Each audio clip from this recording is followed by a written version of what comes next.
கூட்டணி கட்சி தலைவர்களுக்கு அழைப்பு கொடுக்கப்பட்டதா? தேமுதிகவுக்கு அழைப்பு? எங்களோட கூட்டணி இருக்கின்றவர்களெல்லாம் நாங்கள் அழைப்பு எடுத்திருக்கின்றோம். தேமுதிக நீங்க கூட்டணியில் இருக்குன்னீங்க, இது வரைக்கும் அவங்க ஏத்துக்கல. அவர்கள் தான் ஜனவரி மாதம் தான் தேர்தல் அறிவிக்கிறேன்ட்டாங்க.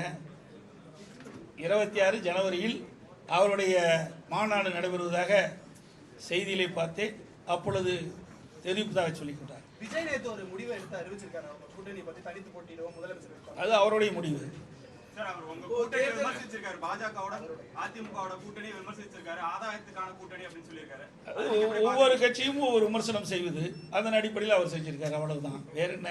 எல்லா கட்சிகளுமே விமர்சனம் செய்கின்ற கட்சி தானே. எந்த கட்சி விமர்சனம் செய்யாத கட்சி? திமுக விமர்சனம் செய்யலையா? விடுதலை சிறுத்தை செய்யலையா? காங்கிரஸ் செய்யலையா? கம்யூனிஸ்ட் செய்யலையா? ஆக எல்லா கட்சிகளும் தங்களை வளர்ப்பதற்காக விமர்சனம் செய்வது ஒரு இயல்பு. அவர் பேசும்போது திமுக பாஜகவோட கூட்டணி இல்ல அப்படின்னு சொன்னாரு.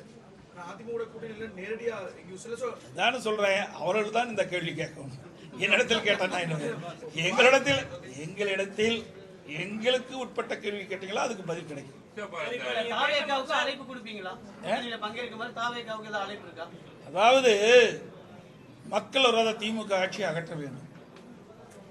அதில் ஒத்த கருத்துடைய கட்சிகள் இணைந்து தேர்தலிலே கூட்டணி அமைத்து போட்டியிட வேண்டும் தான் எங்களுடைய நோக்கம். அந்த நோக்கத்திலே யாரெல்லாம் திராவிட முன்னேற்ற கழகம் அகற்றப்பட வேண்டும் என்று எண்ணுகின்றார்களோ அவர்களோடு நாங்கள் கூட்டணி வைப்பதிலே மகிழ்ச்சி அடைகின்றோம்.